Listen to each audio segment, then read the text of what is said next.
je sais que l'analyse d'une campagne publicitaire Facebook peut être très difficile, voire très complexe. Et la majorité des annonceurs analysent les mauvaises métriques. Ils se concentrent sur le CTR, le CPM, le CPC, alors que ces chiffres, en réalité, ne racontent qu'une partie de l'histoire. Résultat, ils prennent de mauvaises décisions, coupent les bonnes campagnes et scalent les mauvaises campagnes. Et dans cette vidéo aujourd'hui, comme d'habitude, je vais te montrer exactement comment analyser tes données Facebook Ads de la bonne manière, du niveau débutant au niveau expert, surtout pour scaler intelligemment sans gaspiller ton budget publicitaire. Et bah oui, c'est le plus important quand on fait de la publicité. Dans cette vidéo, je vais te montrer dans la première partie la configuration de colonnes mise à jour pour 2026 directement depuis mon gestionnaire de publicité. Dans la partie 2, nous allons parler des KPI primaires qui déterminent si ta campagne fonctionne ou non. Dans la partie 3, nous allons parler des métriques secondaires qui expliquent le pourquoi derrière tes résultats. Dans la partie 4, nous allons parler des métriques vidéo spécifiques comme le hook rate, le hold rate que personne n'utilise correctement. Dans la partie 5, nous allons voir l'analyse créative qualitative, comment identifier ce qui fonctionne vraiment dans tes créatives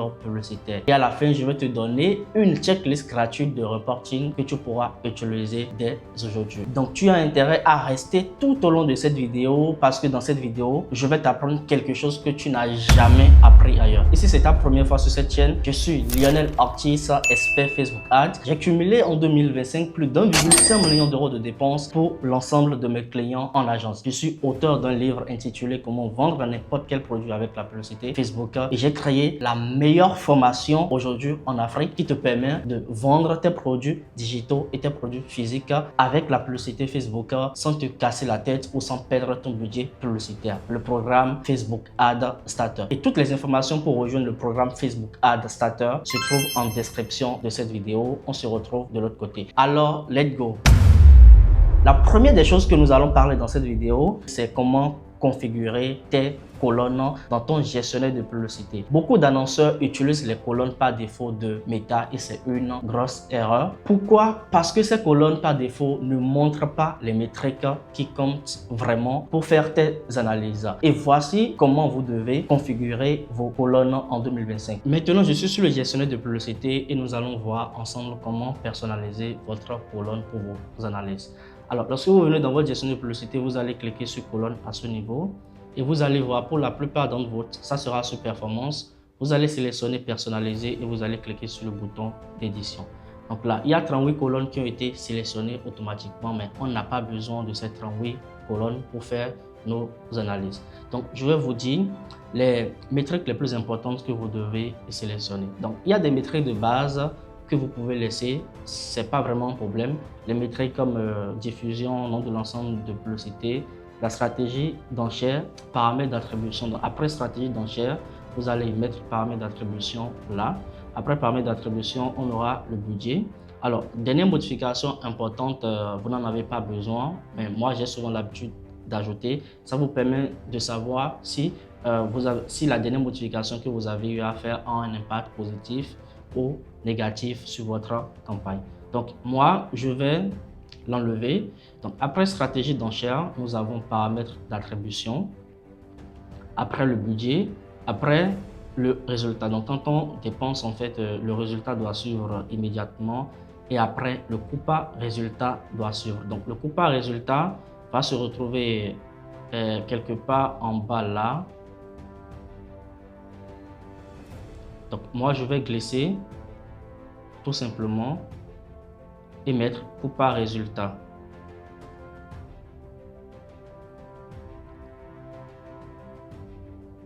Alors ici, pour le budget, là, c'est montant dépensé. On a le budget, vous mettez le budget, le montant dépensé, le résultat, le coût par résultat, la couverture, l'impression, la qualité et tout ça.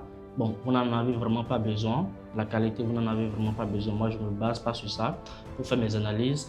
Et après, nous avons les métriques comme le nombre d'impressions, la couverture, le CPM, le CTR et le CPC qui vont suivre. Ça, ce sont les métriques de base, en fait, dont vous avez besoin pour faire vos analyses. Donc là, je vais classer toutes ces métriques. Alors, stratégie d'enchère, paramètres d'attribution.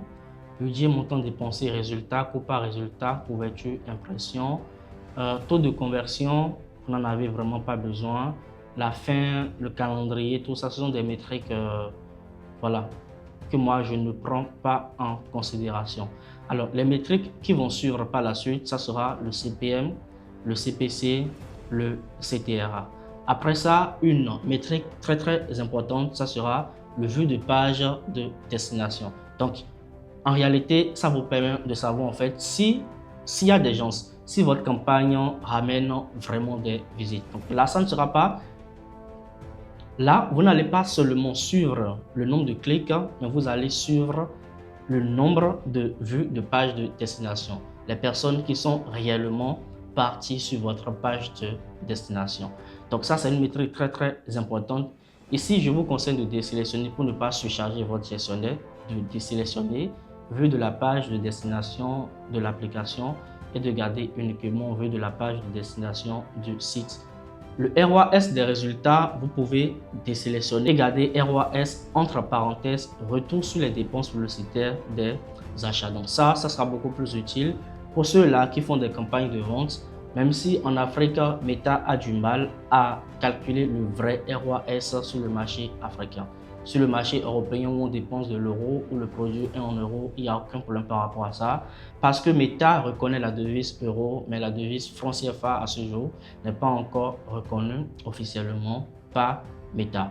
Donc ici, on va sélectionner ROAS des achats sur le site web. ROAS dans l'application, vous pouvez laisser. Alors, une métrique qui est très importante et que la plupart des personnes ne prennent pas le temps d'analyser, c'est les commentaires sur les publications et les interactions. Donc là, vous allez taper interaction avec la publication. C'est très important. Moi, ça me permet en fait de savoir si ma publicité suscite de l'interaction. Et plus une publicité a de l'interaction, plus cette publicité a beaucoup plus de chances de fonctionner. Donc, moi, les commentaires sur la publication et les interactions avec la publication, c'est très important pour moi pour savoir quelles sont les publicités qui rapportent le plus de commentaires, le plus d'interactions. Alors pour le CPC, vous devez sélectionner le CPC coût par clic sur un lien et non le CPC TOS. Donc le CTR, pareil, le taux de clic sur le lien et non le CTR TOS. Le CTR, taux de clic sur le lien, va mesurer réellement toutes les personnes qui vont cliquer uniquement sur le bouton d'appel à l'action, tandis que le CTR TOS va comptabiliser toutes les personnes qui ont cliqué sur le texte publicitaire, qui ont cliqué sur la vidéo ou votre image publicitaire et sur le call to action. Donc, c'est la différence entre le CTR, taux de clic sur le lien, et le CTR TOS. Donc, je vous recommande de sélectionner uniquement le CTR, taux de clic sur le lien. Si vous utilisez des vidéos, il y a deux métriques qui sont très importantes. On a le hook rate et nous avons le hold rate. Le hook rate, c'est le nombre de personnes qui ont regardé les 3 premières secondes de votre vidéo sur le nombre d'impressions fois 100. Ça vous permet de savoir en réalité si le début de votre vidéo capte l'attention. Ça, c'est très important. Et le hold rate, en fait, c'est le nombre de personnes qui ont regardé la vidéo jusqu'à la fin sur le nombre de personnes qui ont démarré la vidéo fois 100. Et ça vous permet de savoir en fait si le corps de votre vidéo est efficace, si votre vidéo retient l'attention des utilisateurs jusqu'à la fin. Et ces deux métriques sont très importantes si vous utilisez des vidéos. Ça va vous permettre de pouvoir savoir concrètement quelles sont les vidéos qui fonctionnent le mieux, qu'est-ce qu'il faut améliorer sur telle vidéo ou telle vidéo. Si par exemple vous avez une vidéo avec un bon hook rate et avec un mauvais hold rate, ça veut dire tout simplement en fait que vous avez un bon hook, mais que le corps de votre vidéo ne maintient pas l'utilisateur jusqu'à la fin. Il va falloir faire des modifications, des ajustements pour pouvoir maintenir la performance de cette vidéo. Et nous allons voir tout ça par la suite, ne vous en faites même pas pour ça. Maintenant, nous allons voir comment créer ces deux métriques directement dans notre gestionnaire de publicité si on utilise des créatives vidéo. Donc, ce que vous allez faire là, on a déjà fini avec cette configuration. Maintenant, on va sélectionner personnaliser et vous allez cliquer sur créer un indicateur personnalisé. Je vous avais dit, la formule du hook rate, c'est les vues de vidéo à 3 secondes. Donc, on va mettre l'étude de vidéo à 3 secondes divisé par le nombre d'impressions. Alors ici, diviser, on sélectionne diviser et ici, on va sélectionner impression, le tout fois 100. Alors, qu'est-ce que vous allez faire dans ce cas? Ici, au niveau de format, vous allez tout simplement sélectionner pourcentage et Meta va appliquer le fois 100 directement. Donc, donnez un nom à votre indicateur. Ici, on va mettre Hook Rate. Donc, vous pouvez ajouter une description.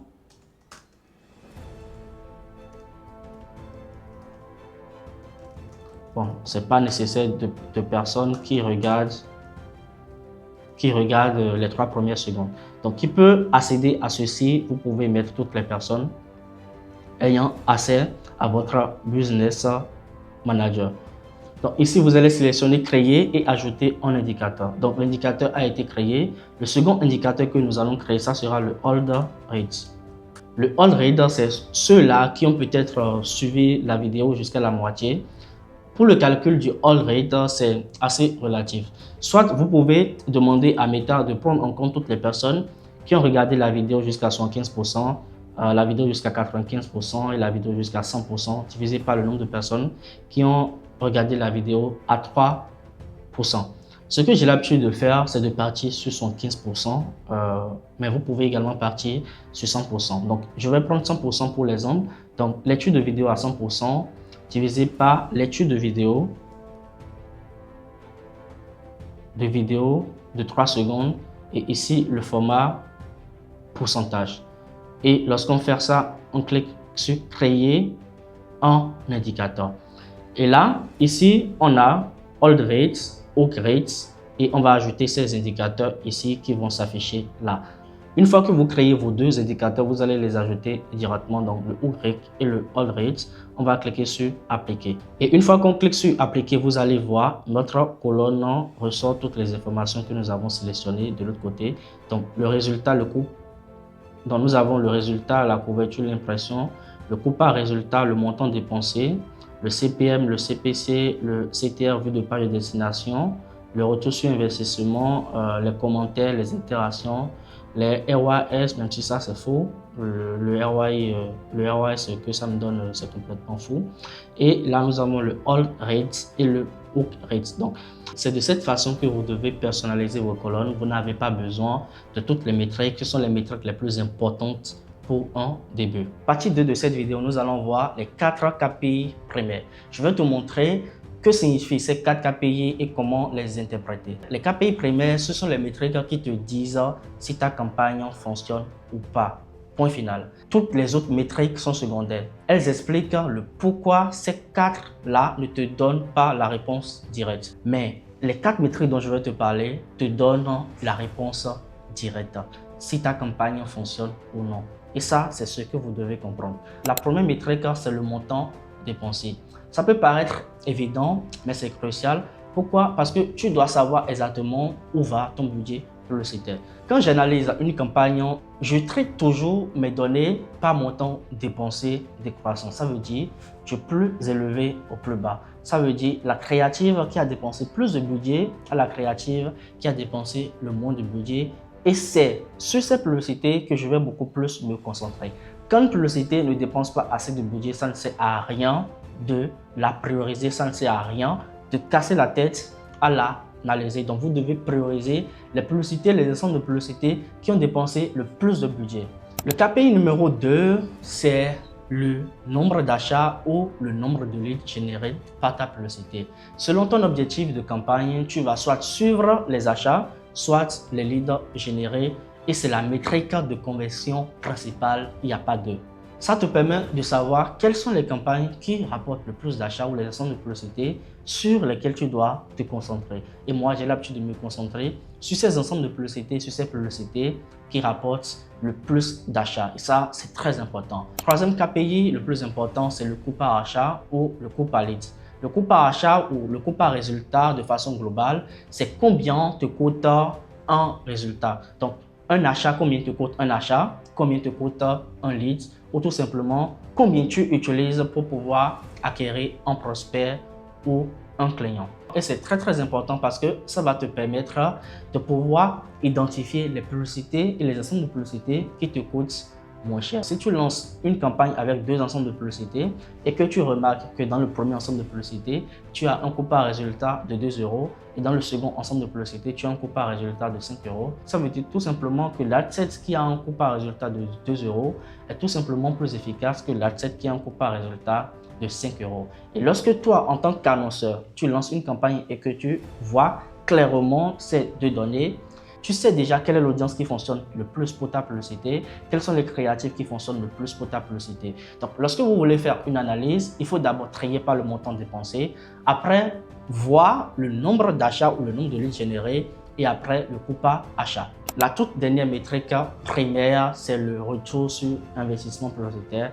Et ça sera beaucoup plus utile pour vous si vous faites des campagnes de vente. Avant de lancer une campagne de vente, vous devez savoir votre ROI break-even, c'est-à-dire le ROAS en dessous duquel vous n'êtes plus rentable. Et quand vous faites une publicité, le minimum, peu importe le produit que vous vendez, pour dire que vous êtes rentable, c'est un ROI minimum de 2. Donc, si vous lancez une campagne publicitaire de vente, vous devez voir concrètement quel est votre retour sur investissement. Est-ce que lorsque vous mettez 1 euro en publicité, est-ce que ces 1 euro vous génère 2 euros minimum par la suite? Plus une campagne a un ROAS plus élevé, plus cette campagne vous rapporte plus de cash. Si vous avez une campagne qui a un retour sur investissement inférieur à 2, ça veut dire tout simplement en fait que cette campagne n'est pas rentable. Une campagne qui a un ROAS entre 2 et 3, ça veut dire la campagne elle est rentable. Si vous avez une campagne avec un ROAS supérieur à 3, alors c'est encore meilleur, ça veut dire que votre campagne elle est très rentable. Les 4 métriques dont je viens de parler vont vous permettre de savoir quoi couper et quoi garder dans votre campagne publicitaire après 5 jours, 7 jours de diffusion. Ça vous permet tout simplement de savoir si votre campagne fonctionne ou pas. Pourquoi telle campagne n'a pas fonctionné et telle campagne a très bien fonctionné? C'est là qu'interviennent les KPI secondaires et c'est de ça que nous allons parler dans la 3e partie de cette vidéo. 3e partie, les métriques secondaires. Ces métriques racontent l'histoire derrière les chiffres. Pourquoi ta publicité performe bien ou ne performe pas. La toute première métrique dans la catégorie des KPI secondaires, c'est la fréquence ou la répétition. Et pour ajouter cette métrique, vous allez revenir tout simplement dans personnaliser. Et ici, vous allez taper répétition. Et ça va s'ajouter là. Donc, ça vous permet de savoir si votre audience est saturée. Si vous lancez une campagne et qu'après une semaine déjà, vous avez un taux de répétition supérieur à 2, ça veut dire tout simplement en fait que votre audience, elle est déjà sur le point d'être saturée, qu'elle est déjà saturée. C'est la répétition et je vais cliquer sur appliquer. Quand je clique sur appliquer, vous allez voir en fait que ça me sort la répétition là. Donc la répétition en réalité c'est une métrique qui vous permet de savoir si votre audience elle est saturée ou pas. Et si sur la plus grande période d'analyse de votre campagne, si votre taux de saturation, si votre taux de répétition là est supérieur à 3, déjà ça veut dire en fait que votre audience commence à être saturée. Si ce taux est supérieur à 5 sur la plus grande période d'analyse de votre campagne, ça veut dire que votre audience elle est saturée et ça peut expliquer pourquoi votre campagne publicitaire ne fonctionne pas. Ça explique en fait le pourquoi des 4 métriques primaires dont on a parlé dans la partie 2 de cette vidéo. Mais le plus souvent, vous allez faire vos analyses sur une période de 7 jours. Ça, c'est ce que je recommande.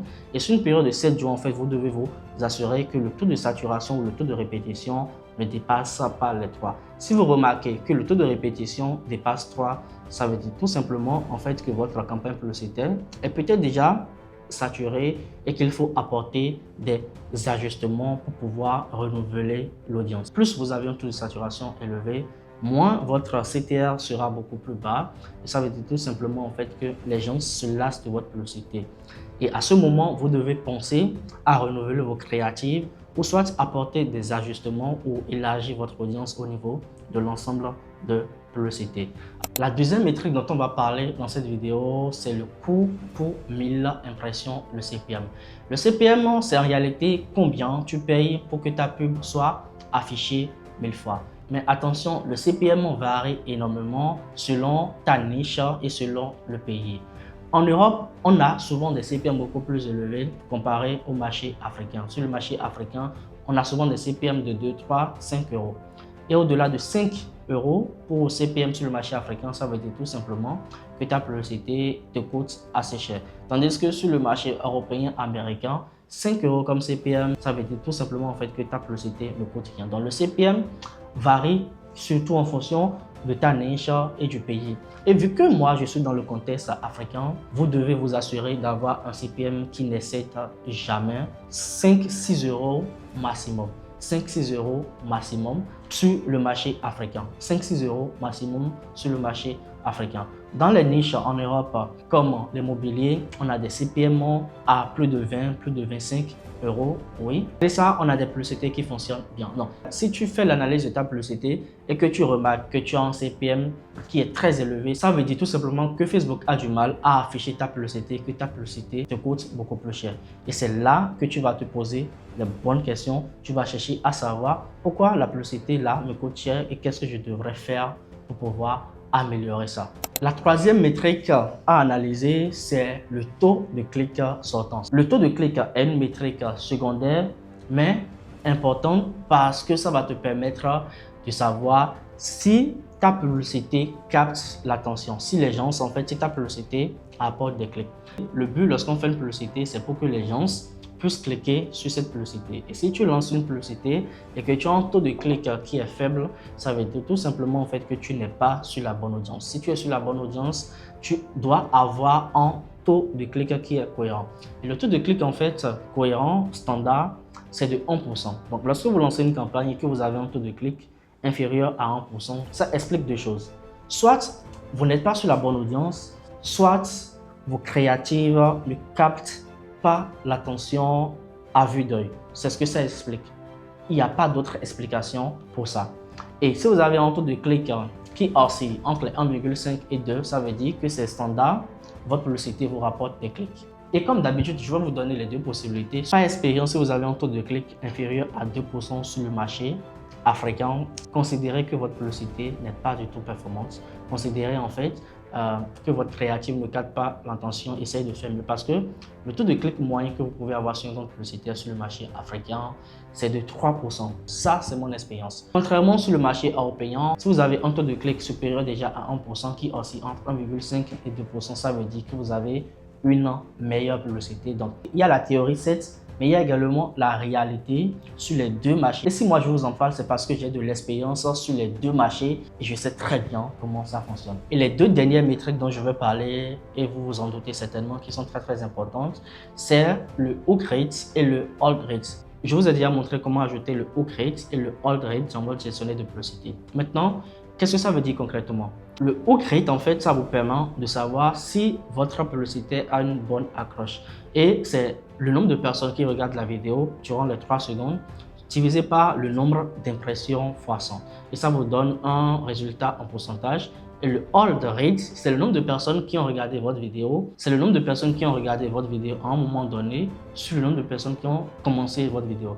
Et là, moi, j'ai pris le nombre de personnes qui ont regardé ma vidéo à 100%, donc ça veut dire qu'ils ont regardé toute la vidéo, divisé par le nombre de personnes qui ont commencé, qui ont démarré la vidéo, qui ont regardé les 3 premières secondes.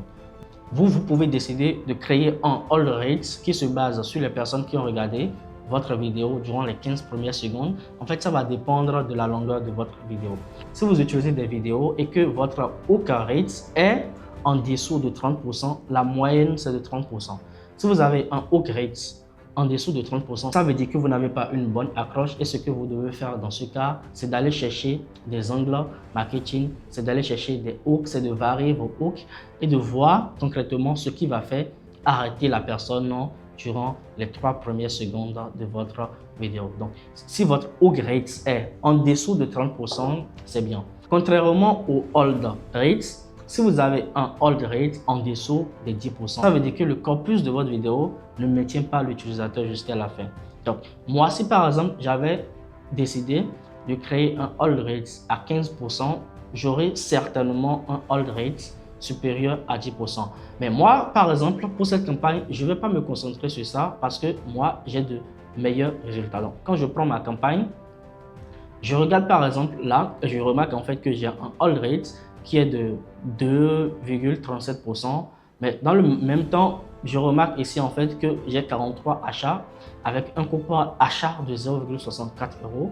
Et dans ce cas, je m'en fous complètement du all rate et du haut rate. C'est pour ça que je vous parlais en fait des KPI primaires. Les KPI primaires en fait, ce sont ces KPI qui vont vous dire si votre campagne fonctionne ou pas. Tant que vous avez de bons KPI primaires sur votre vidéo, vous pouvez oublier les KPI secondaires.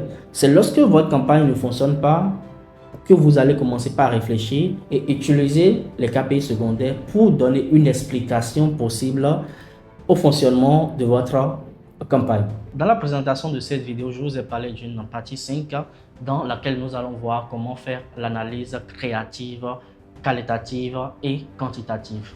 Pourquoi? Parce que la plupart des annonceurs s'arrêtent au niveau des chiffres. Ils regardent les chiffres, mais ils ne font pas l'analyse de ce qui fait qu'une créative publicitaire performe ou non. Et lorsque je faisais le tournage de cette vidéo, je me suis rendu compte que cette vidéo risque d'être très longue. J'ai alors décidé de vous faire une partie 2 de cette vidéo. Donc, je vais vous publier une partie 2 de cette vidéo dans laquelle on ira beaucoup plus en profondeur dans l'analyse d'une campagne publicitaire. On va faire l'analyse qualitative et quantitative d'une créative publicitaire et chercher à savoir les éléments qui influencent le fait que telle créative fonctionne beaucoup mieux que telle créative et comment appliquer cela à votre gestionnaire de publicité. Je vais faire également en live l'analyse d'une campagne publicitaire très complexe et vous allez mieux voir qui va servir comme application et qui va vous permettre de voir les différentes façons d'analyser une campagne, ce qu'il faut faire durant l'analyse et ce qu'il ne faut pas faire. On a bien parlé de la théorie, mais il faut également de la pratique. Je vous ai expliqué les bases, mais il faut bien aller en profondeur dans la prochaine vidéo. Et si vous avez des questions concernant cette première partie, n'hésitez pas à les mettre maintenant dans les commentaires de cette vidéo. Et je vais prendre le plaisir de répondre à vos questions avec d'autres vidéos. Et si vous aimez ce contenu, n'hésitez pas à l'aimer et surtout vous abonner à la chaîne parce que c'est un acte symbolique qui permet de mettre ce contenu en avant et qui est également une façon de nous encourager, nous les créateurs, à vous créer des contenus de qualité. Abonnez-vous à la chaîne. Je sais que les 5 secondes que vous allez utiliser pour vous abonner en cliquant sur le bouton en bas de cette vidéo sont assez précieux pour vous et je vous en remercie énormément. Et comme d'habitude, vous connaissez la chanson de fin, c'était Lionel Ortiz. Peace.